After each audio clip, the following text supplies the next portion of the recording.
प्यारे बच्चों, सुप्रभात, good morning to all of you. स्वागत है आप सभी का आपके अपने एजुकेशनल प्लेटफॉर्म ब्रेनवेव पर।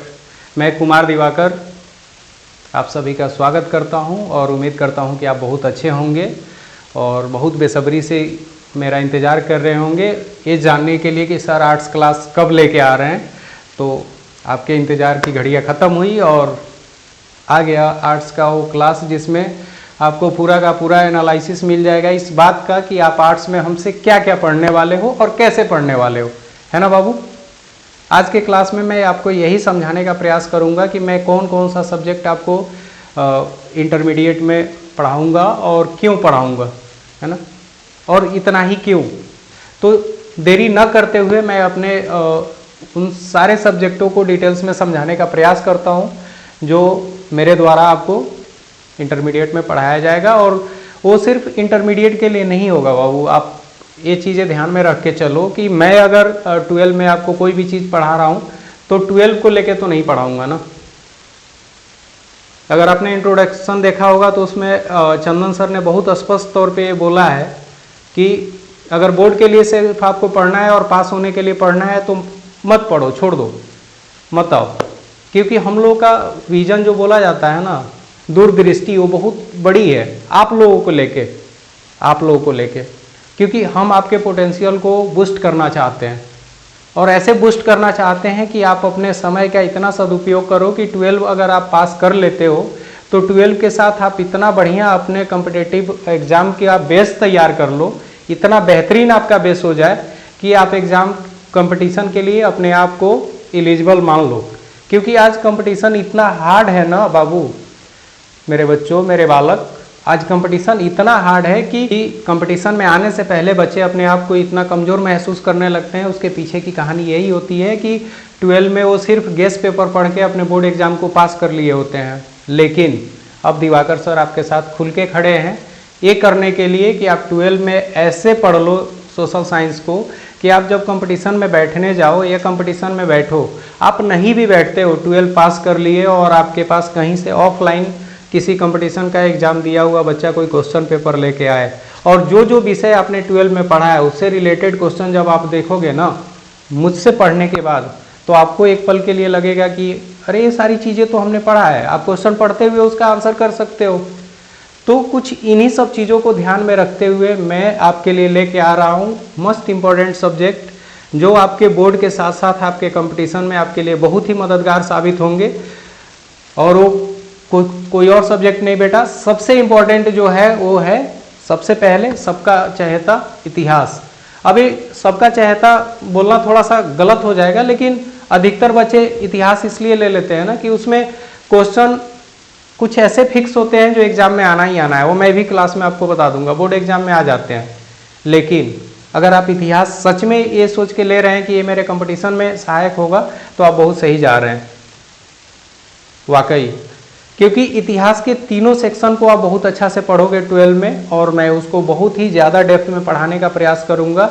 इसलिए नहीं कि आपको बोर्ड एग्जाम में उसका बहुत बेनिफिट मिलेगा, नहीं, कदापि नहीं, सिर्फ इसलिए कि जब आप 12 में उस चीज़ को बेहतर ढंग से आप पढ़ लोगे ना बाबू, तो कंपटीशन में उससे रिलेटेड जितने भी क्वेश्चन होंगे उसको आसानी से आप टैकल कर पाओगे, है ना। क्योंकि इतिहास के तीनों खंडों को, प्राचीन इतिहास, मध्यकालीन और आधुनिक, तीनों को हम लोग बहुत आसानी से अलग अलग कैटेगराइज करके जब पढ़ेंगे तो ईस्वी को लेके भी आपके दिमाग में कोई झंझट नहीं रहेगा और चैप्टर का वर्गीकरण इतना बेहतर ढंग से हो जाएगा कि आप उसको दिमाग में हमेशा रखोगे कि अच्छा यहाँ से यहाँ तक ये प्राचीन का हिस्सा है, ये आधुनिक का है, ये मध्यकालीन का है। इससे आपको कैटेगराइज करने में जब आसानी हो जाएगी तो आगे आने वाले कंपटीशन में आप क्वेश्चन को देखते ही ये समझ जाओगे कि ये उस तत्कालिक घटना का प्रभाव है जिसको सर ने मध्यकालीन इतिहास में पढ़ाया था। समझ आ रही है ना बात। तो इसका भरपूर आनंद आप ले सकते हो। आपके हर चीज़ों को समेटने का मैंने प्रयास किया है उन कुछ गिने चुने सब्जेक्ट के साथ जो मैं आपको 12 में पढ़ाने वाला हूँ। ये तो हो गया पहला सब्जेक्ट कि मैं इतिहास पढ़ा रहा हूँ। आई थिंक ये बातें सब बच्चों को बहुत स्पष्ट क्लियर हो गई होगी, इतिहास क्यों। अगला जो सब्जेक्ट है बाबू वो है जियोग्राफी, है ना। जियोग्राफी को हम लोग वैसे ही ढंग से पढ़ेंगे जैसे कि मैंने इतिहास के बारे में बताया। उसको इस तरीके से लेके चलेंगे कि जियोग्राफी इस तरीके से आप पढ़ लो कि भारत और विश्व का जो भूगोल है, जो बोर्ड एग्जाम के लिए भी इम्पोर्टेंट है, क्योंकि बोर्ड एग्जाम में आपको उसको डिस्क्राइब करके लिखना है। और जब आप उस चीज़ को बहुत डिटेल्स में समझ जाओगे, उसके अच्छे नोट्स रहेंगे आपके पास, तो जियोग्राफी में तो कोई चीज़ बदलने वाली है नहीं। अरे भारत का जो भौगोलिक क्षेत्र है वो बदलेगा नहीं ना बाबू, उसके जो चौहदी है वो तो नहीं बदलेंगे, पड़ोसी देश तो बदलेंगे नहीं। तो एक बार इस चीज़ का आप बढ़िया सा नोट्स बना लेते हो, बढ़िया से पढ़ लेते हो, तो आने वाले एग्जाम में इससे रिलेटेड, चाहे आपका बोर्ड एग्जाम हो चाहे कॉम्पिटिटिव एग्जाम हो, जो भी क्वेश्चन आएंगे आप उसका आसानी से आंसर कर पाओगे। और ये कंपटीशन के पॉइंट ऑफ व्यू से बहुत ही इंपॉर्टेंट सब्जेक्ट माना जाता है ना जियोग्राफी, तो इसलिए मैंने दूसरे स्थान पे आपके हिस्ट्री के बाद जियोग्राफी को रखा है। मुझे लगता है कि ये बातें आपको काफ़ी बेहतर ढंग से समझ में आ रही होगी, और ये भी समझ में आ रहा होगा कि जियोग्राफी और हिस्ट्री क्यों पढ़ना चाहिए। ऐसे भी बहुत सारे बच्चे होंगे जो 10th पास कर चुके हैं और अभी एडमिशन लेने में असमर्थ हैं, वो अगले साल भी लेंगे या ले चुके होंगे, उनके पास ऑप्शन होगा कि हाँ मुझे सब्जेक्ट चेंज कराना है, तो ये बातें उनके लिए थोड़ी मददगार साबित हो सकती है ना बाबू। ठीक है, आगे बढ़ते हैं। ये दो चीज़ें हो गई। अब तीसरा जो सबसे इम्पोर्टेंट सब्जेक्ट है, जो कुछ बच्चों को बहुत अगर समझ में आता है तो कुछ इसलिए डरते हैं कि अरे ये तो नेतागिरी वाला चीज़ है, राजनीति हमको समझ नहीं आती है। तो नाम से आपको बहुत स्पष्ट हो गया होगा कि अगले सब्जेक्ट के तौर पे हम लोग लेके चलेंगे राजनीति शास्त्र को, पॉलिटिकल साइंस। अब पॉलिटिकल साइंस ही क्यों है, तो सोशलॉजी भी है, तो साइकोलॉजी भी है, आपका होम साइंस भी, लेकिन उन सब चीज़ों का मैं चर्चा न करके मैं आपको राजनीति के तरफ क्यों लेके जा रहा हूँ, इसका भी बहुत स्पष्ट कारण है बाबू। और स्पष्ट कारण ये है कि जब आप इस चीज़ को पढ़ोगे तो संविधान से रिलेटेड जितनी भी बातें हैं, या जो भी क्षेत्रीय दल है, या आप संसद के बारे में पढ़ते हो, चाहे विधानसभा, मतलब जितनी भी बातें आप राजनीति से जुड़ी हुई है वो तो पढ़ोगे ही पढ़ोगे बोर्ड के लिए, लेकिन उसके साथ मैं वो सब चीज़ें उसमें ऐड करने का प्रयास करूँगा जो सिर्फ आपके बोर्ड के लिए नहीं, आपके समझ के साथ साथ आपके आने वाले कंपटीशन के लिए आपके लिए बहुत ज़्यादा हेल्पफुल साबित होगा, है ना। तो मैं आज के क्लास में, आज जो मैं एसएसटी का पहला क्लास लेने आया हूँ, इसमें बस यही बताना था मुझे कि एनालाइसिस तो करना था ना बाबू, एनालाइसिस तो करना था। और एनालाइज किस बात का करना था कि मैं आपको क्या क्या पढ़ाने वाला हूँ और क्यों पढ़ाने वाला हूँ। तो वो मुझे लगता है कि वो सारी बातें मैंने आपको बहुत स्पष्ट तौर पे समझा दिया। और अगले क्लास में जब हम मिलेंगे तो इतिहास के बहुत खूबसूरत पहले चैप्टर से मिलेंगे, जिसको हम लोग हड़प्पा सभ्यता के नाम से जानते हैं।